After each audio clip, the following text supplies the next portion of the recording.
अस्सलामुअलैकुम।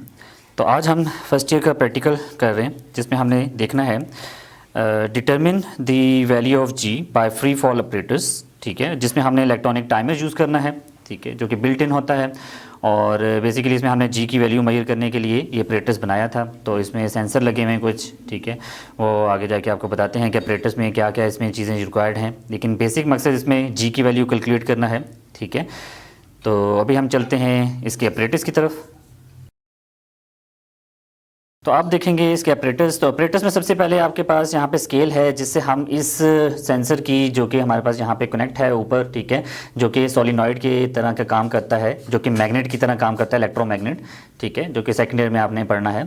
तो यहाँ पे आप एक बॉल, जो कि हमारे पास यहाँ पे एक बॉल होगी, जो कि आप यहाँ पे कनेक्ट करेंगे। ठीक है, इसके साथ आप लगा देंगे, जिसकी मदद से क्या होगा, ये मैग्नेट बनेगा और इसे अट्रैक्ट करेगा।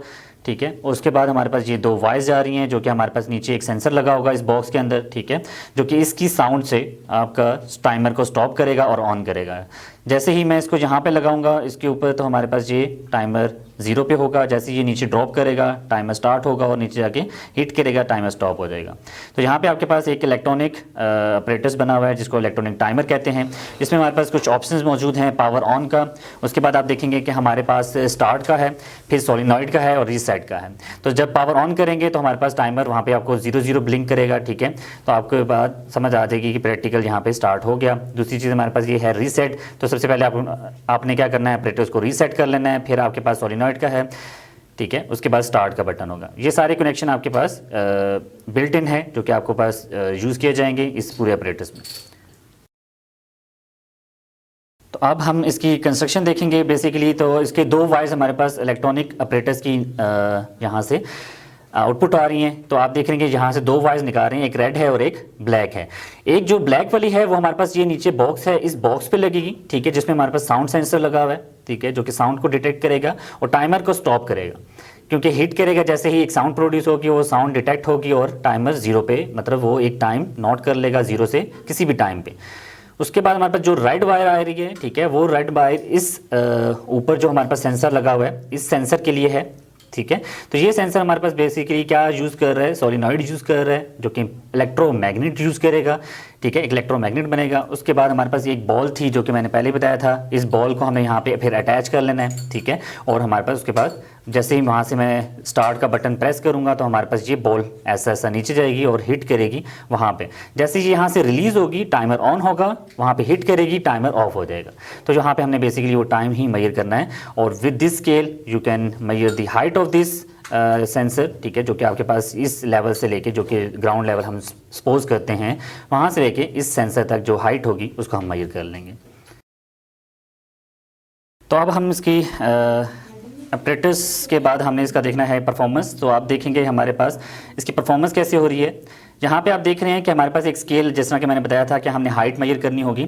तो इस हाइट को स्केल को आप देखेंगे बिल्कुल नीचे आपके पास उसके लेवल तक होना चाहिए, और ऊपर से हमने इसकी हाइट मेजर करनी है, जो कि यहाँ पे सेंटीमीटर में आपको नज़र आ रही है। अप्रोक्सीमेटली यहाँ पे 41 सेंटीमीटर की हमने हाइट रखी हुई है। ठीक है, आप हाइट चेंज ऊपर नीचे कर सकते हैं। ठीक है, अकॉर्डिंग टू द सिचुएशन आप देख सकते हैं इलेक्ट्रोमैग्नेट किस तरह काम कर रहा है, वो आप उसकी हाइट उस हिसाब से चेंज कर सकते हैं। तो अभी हमारे पास अप्रोक्सीमेटली जो हमारे पास रीडिंग आ रही है वो 41 सेंटीमीटर आ रही है। ठीक है, जो कि ये सेंसर डिटेक्ट करेगा। तो हमने हाइट टेबल पे लिख लेनी है। ठीक है, दूसरी चीज़ हमारे पास वो इलेक्ट्रॉनिक टाइमर आएगा। इलेक्ट्रॉनिक टाइमर में हमने 3-4 बटन मैंने बताए थे। ठीक है, एक पावर ऑन, ठीक है, वो तो हमारे पास ऑन ही होगा। लेकिन जब हम बात करेंगे उसकी सोलिनॉइड वाले की, तो उसमें हमारे पास ये इसका बटन ऑन करते हैं सोलिनॉइड का, तो हमारे पास ये बॉल होती है मेटल की, ये हम जस्ट इसको यहाँ पे कनेक्ट कर लेंगे। तो हमारे पास क्या होगा, ये सोलिनॉइड जो हमारे पास कनेक्ट हो जाएगा और इलेक्ट्रोमैग्नेट बनेगा और इसको मेटल को अट्रैक्ट कर लेगा। तो अब हो रहा क्या है, ये अट्रैक्शन स्टार्ट हुई हुई है। वहाँ पे टाइमर आप देख सकते हैं 0 है। ठीक है, वहाँ पे जब टाइमर 0 है तो मैं क्या करूँगा, इसको यहाँ पे रीसेट का बटन प्रेस करूँगा। ठीक है, उसके बाद मैंने इसको स्टार्ट कर देना है। यहाँ पे मैं क्या करता हूँ, स्टार्ट करता हूँ, और यहाँ पे स्टार्ट होके वो उसकी जो सोलिनॉइड थी उसकी इलेक्ट्रोमैग्नेट कम हुआ, और रीडिंग हमारे पास वहाँ पे आ जाती है इस टाइमर पे, जो कि 29 सेंटी सेकेंड है। ठीक है, इस चीज़ को नोट करना है, सेंटी सेकेंड में हमारे पास इसकी रीडिंग आ रही है 29। ये आपने टाइम की वैल्यू वहाँ पे टेबल में नोट कर लेनी है। तो हमारे पास दो रीडिंग आ रही हैं, एक ये जो हाइट मेजर की थी, एक हमारे पास वो टाइम की जो कि ड्रॉपिंग का टाइम हुआ, जो कि ऊपर से फ्री फॉल होके वो ड्रॉप हुआ नीचे की तरफ और हिट किया, और वहाँ पे हमारे पास टाइम इस इलेक्ट्रॉनिक टाइमर में यूज़ हो गया। इसी तरह हम कोई और यहाँ पे ले लेते हैं, सपोज ये मैंने कोई और बॉल यहाँ पे यूज़ कर लेता हूँ, ठीक है। तो ये बॉल भी अटैच करना है, फिर मैंने क्या करना पड़ेगा, मुझे इस इलेक्ट्रॉनिक टाइमिंग को दोबारा रीसेट करना पड़ेगा, ठीक है। सोलिनॉइड पे मैंने क्लिक करना है, सोलिनॉइड पे क्लिक करने के बाद ये जो बॉल है, ठीक है, इसको दोबारा यहाँ पे अटैच करूँगा, तो आपको पता चल रहा है कि ये इलेक्ट्रोमैग्नेट बन चुका है, बॉल अटैच हो चुकी है, ठीक है। फिर मैंने क्या करना है, रीसेट वाला बटन प्रेस करना है, और बॉल का मैस डिफरेंट हो रहा है, ठीक है, तो मैंने वही स्टार्ट का बटन प्रेस करना है। तो अब भी आप देख रहे हैं कि हमारे पास जो रीडिंग आ रही है वो पहले 29 आई थी, अब हमारे पास फिर रीडिंग आ गई जो कि 28 सेंटी-सेकंड आई, ठीक है, due to the mass different हो रहा है हमारे पास, और हाइट भी यहाँ पे वही रखी है हमने, तो टाइमर हमें वैल्यू दे रहा है 28 सेंटी-सेकंड। तो इसका मतलब क्या हुआ कि आप टाइमर से वैल्यू नोट करते रहेंगे फॉर डिफरेंट मैसेज। अगर सेम मैसेज करना है तब भी कर सकते हैं, डिफरेंट मैसेज करना है तब भी कर सकते हैं, ठीक है। लेकिन हमारे पास जी की वैल्यू जब मेजर कर रहे होंगे तो वो स्पेसिफिक एक मैस के लिए मेजर करेंगे, ठीक है, ताकि हमारे पास जो टाइम आ रहा है और हाइट आ रही है वो सेम आए। तो इसका मतलब क्या होगा, जी की वैल्यू हमारी कांस्टेंट रहेगी उस टाइम पे, जो कि आपको ग्रेविटी की वैल्यू समझ आ रही होती है। अब हम चलते हैं कि हमारे पास जब आपने रीडिंग नोट कर ली है टाइम की भी और साथ में हाइट की, तो हमारे पास फार्मूला क्या यूज़ होगा जिसमें हमने पुट करना है। तो जिस तरह कि हमारे पास यहाँ पे सामने फार्मूला लिखा हुआ है, सेकेंड इक्वेशन ऑफ मोशन, जो कि हमारे पास s is equal to V I T, that is initial velocity and time, plus 1/2 half, इसको हाफ भी कह सकते हैं, A T square, that is acceleration, ठीक है। और एक्सेलरेशन जो हम कहेंगे वो ग्रेविटी की वजह से होगा, वो हम देखेंगे, और ये वही टाइम है जो हम मेजर कर रहे थे।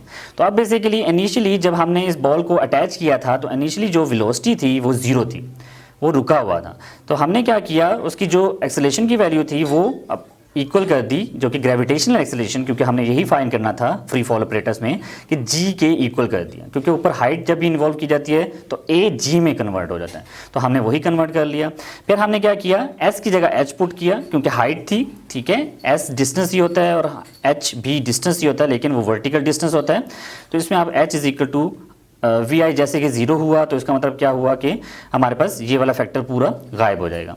तो हमारे पास क्या बच जाएगा, 1/2 ए टी स्क्वेयर, ए की जगह मैंने जी पुट किया तो 1/2 जी टी स्क्वेयर आ जाता है।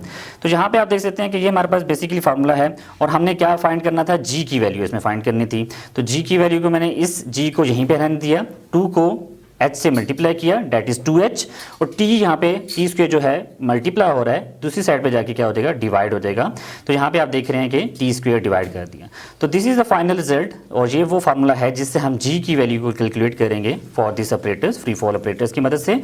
तो g equal to 2h divided by T square. तो आप देख सकते हैं h की वैल्यू, हाइट जो कि हमने मेजर की थी वो पुट करेंगे, टेबल में हम बारी बारी देखते रहेंगे, पुट करते रहेंगे, और टाइम की वैल्यू उसके रिस्पेक्टिवली हम पुट करेंगे। तो हमारे पास इनको सॉल्व करेंगे कैलकुलेटर की मदद से, तो हमारे पास g की वैल्यू आती रहेगी। तो जैसे जैसे ये हम वैल्यू चेंज करते रहेंगे g की वैल्यू चेंज होती रहेगी, मतलब इनडायरेक्टली अप्रोक्सीमेटली 9.8 तक आनी चाहिए आपकी, 9.7 भी आ सकती है, 9.8 समथिंग कोई भी वैल्यू यहाँ पे रीडिंग नोट की जा सकती है। तो ये हमारा प्रैक्टिकल था जो कि फ्री फॉल का ऑपरेटर्स हमने देखा था। तो आज उम्मीद है कि आपको ये समझ आया होगा।